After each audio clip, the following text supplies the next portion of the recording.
হয়ে ছাত্র উপদেষ্টাদের এই ক্যাবিনেটে যাওয়াটা খুব কাজের হবে না। দুটো কারণেই হবে না। যদি আপনি এফিসিয়েন্সির জায়গা থেকে দেখেন তাহলে তো অফকোর্স এটা তো ঘাটতি আছে, কিন্তু এর বাইরেও যেটা আপনি দুজন না, আপনি যদি তিনজনও যান, চারজনও যান, তবুও পুরো ক্যাবিনেটে তো আপনি মাইনরিটি। এটা হলো প্রথম কথা।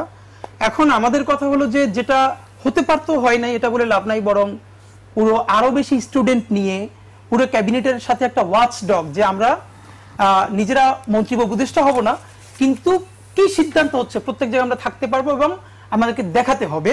এটার একটা আইনানুগ কাঠামো তৈরি করে তারা যদি ওভাবে থাকতেন তাহলে তাদের হতো কি, সংখ্যা আরো বাড়লে তাহলে তাদেরকে মাইনরিটি হতে হতো না ডিসিশন মেকিং এ। এবার আসেন দ্বিতীয়ত, যে আসলেই কি এরকম সেফ এক্সিটের কথা কোনো উপদেষ্টা ভাবছেন কিনা। তো মজার ব্যাপার হলো, গত কয়েকদিনে নাহিদ ইসলাম এটা বলবার পরে দেখলাম বিভিন্ন মিডিয়া এক একজন উপদেষ্টাকে ধরে ধরে জিজ্ঞেস করছেন যে আপনি কি স্বাভাবিক, খুব স্বাভাবিক। তো কেউ বলছেন আমার এত বয়স হয়ে গেছে, বাচ্চা কাচ্চা সব এখানে, আমি আর যাবো কই।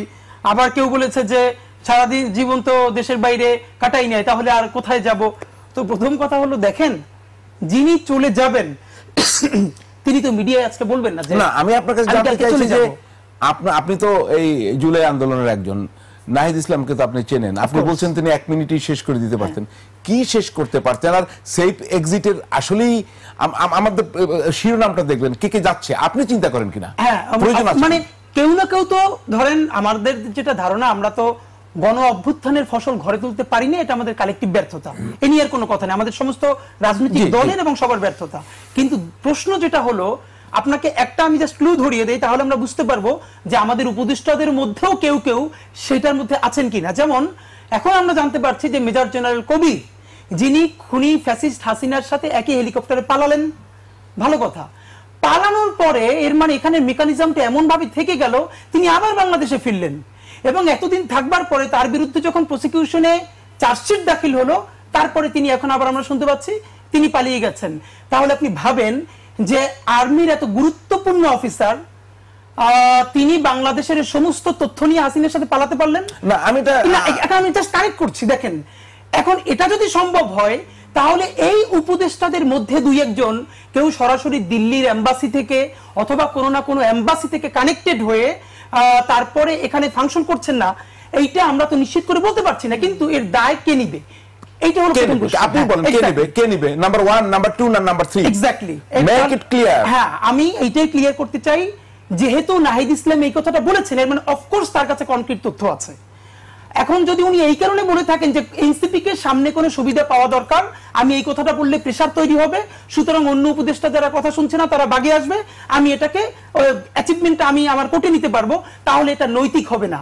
আমরা প্রত্যাশা করি নাহিদ ইসলাম অবশ্যই এই তথ্য জেনে বলেছেন এবং তার কাছে তথ্য আছে, অবশ্যই তিনি এটা ক্লিয়ার করবেন কারা আমাদের জাতির সাথে গাদ্দারি করে। তাহলে কত সময় লাগবে? আপনি একটা কথা বলছেন যে কোনো সুবিধা নেওয়ার জন্য, আপনার কি মনে হয় is he fair on his position? তিনি কি সুবিধা নেওয়ার জন্য বা ক্ষমতাটাকে ধরে রাখার জন্য, না কেন বলেছেন? আপনি কি ধারণা? না, দুটোই হতে পারে। একটা হচ্ছে যে দুটো হলে তো আপনি একটা পক্ষে গেলেন না। মানে আমি যদি বলি, আমি একটু বলি যে যদি বিএনপি ভোট বেশি পায় বিএনপি ক্ষমতায় যাবে, যদি জামায়াত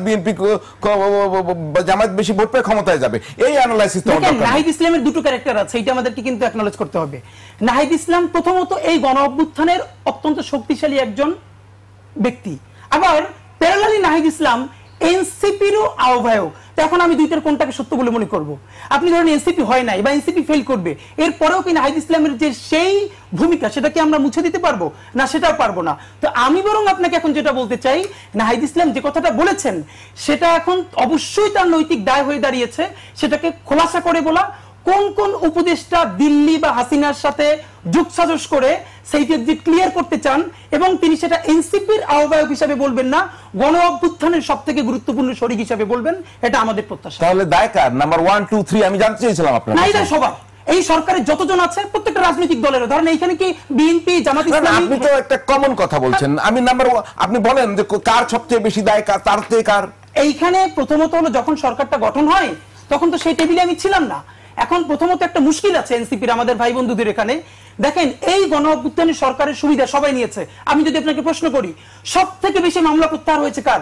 বিএনপির, জামাত ইসলামীর, এবং প্রত্যেকটা মন্ত্রণালয়ে কারা কি মন্ত্রীটন্ত্রী হবে এটা সবাই বসেই তারা সিদ্ধান্ত নিয়েছেন। কিন্তু এই গণ অভ্যুত্থানের যে ব্যর্থতা, সেটা কিন্তু শুধুই নাহিদ ইসলামের নিতে হচ্ছে, এটাও কিন্তু জুলুম। আমি নাহিদের পলিটিক্স করি না, আমি এনসিপিতেও নাই, আমি এনসিপির প্রচুর সমালোচনা করেছি। এরপরও তো সত্য যে এই গণঅভ্যুত্থানের সরকার ভালো যা করবে সেটুকু হলো ইন্টারিমের, আর যা খারাপ হচ্ছে তাকে শুধুই নাহিদ ইসলাম দেন। কোনো সুবিধা নেয়নি কারা? এই এনসিপি, এই নাহিদ ইসলামরা।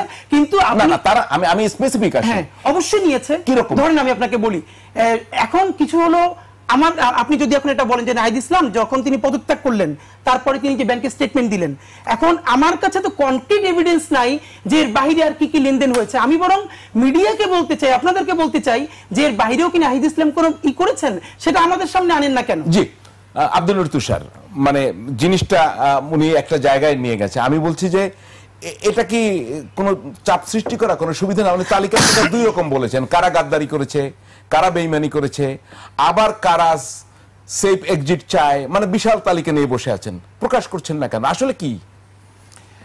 আমি আপনাকে পরামর্শ দেব যে তাকেই যদি আপনি অনুষ্ঠানে আনতে পারেন এবং এনে যদি জিজ্ঞাসা করেন উনি কেন প্রকাশ করছেন না, কেনর উত্তর দেওয়া খুব কঠিন।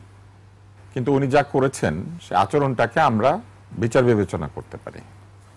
তো অনেকগুলি কথা শুনলাম, তার মধ্যে একটি হচ্ছে যে আমার সহ আলোচক তিনি বলেছেন যে ক্যাবিনেটের সংখ্যাগরিষ্ঠতা থাকলে ছাত্রদের ভালো হতো।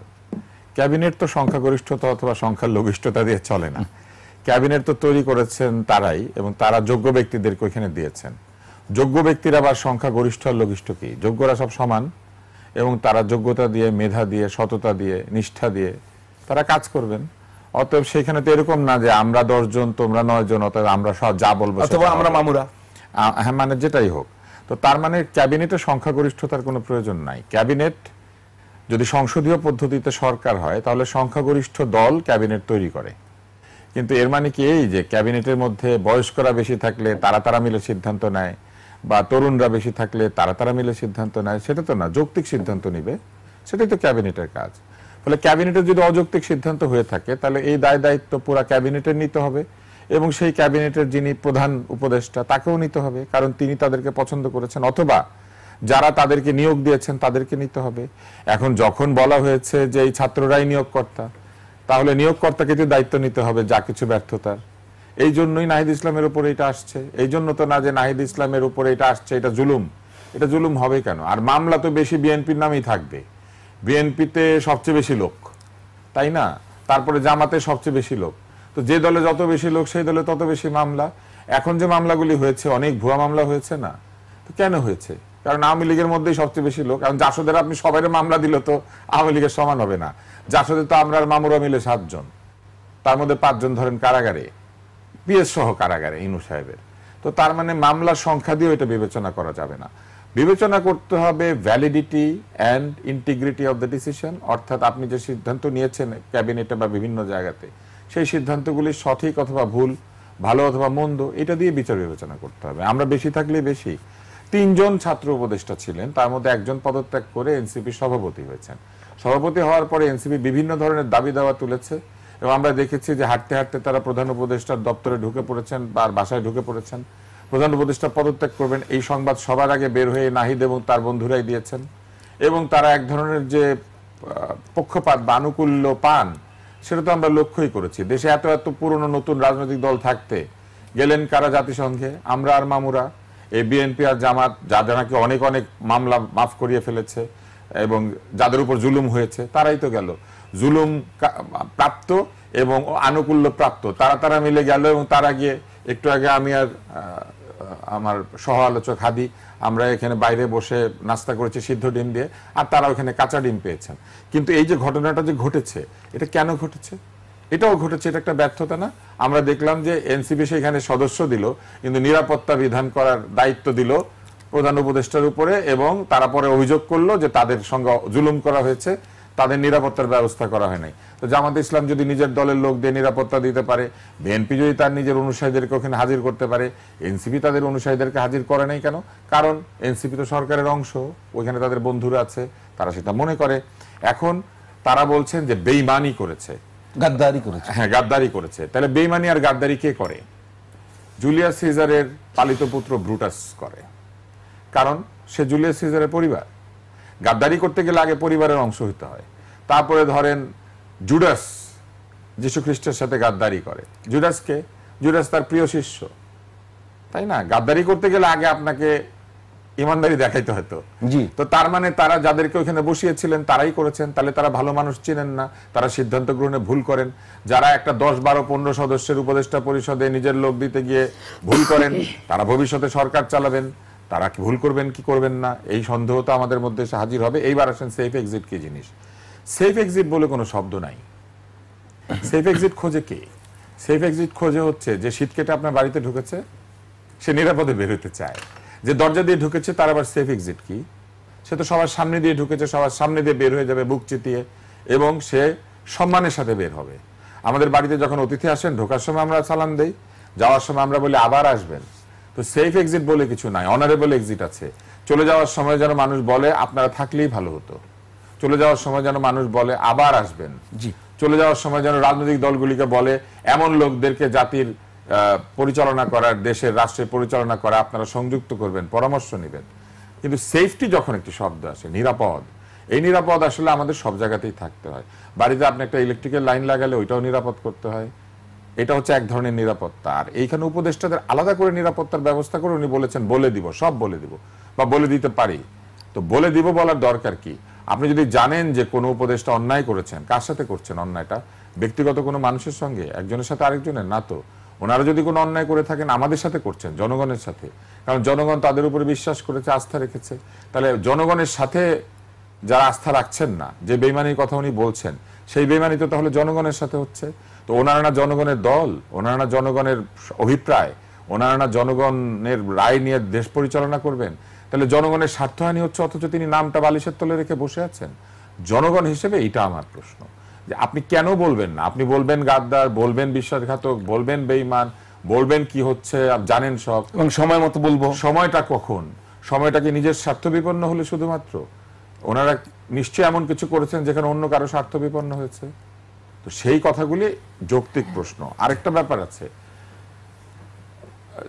গোয়েন্দা তথ্য নিশ্চয়ই এটা, কারণ আমি আর আপনি তো জানি না, আমাদেরকে তো কেউ এসে বলে না কে কি করছে।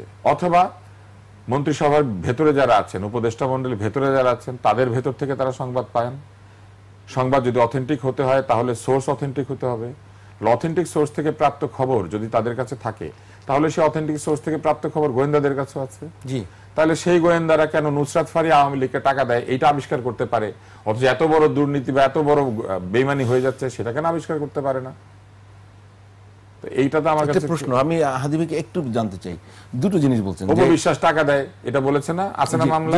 অপবিশ্বাস টাকা দেয়, মামলা আছে। তো অপবিশ্বাস তো দেখি স্পা উদ্বোধন করে, অপবিশ্বাস সোশ্যাল মিডিয়াতে সাক্ষাৎকার দেয়। তো তাহলে আপনি আমাকে বলেন এটা বের করতে পারেন মানে এটা তাহলে ভুল, নিশ্চয়ই এটা ভুল তথ্য। তাহলে এই কথা ভাবার কি আপনার কোনো কারণ আছে?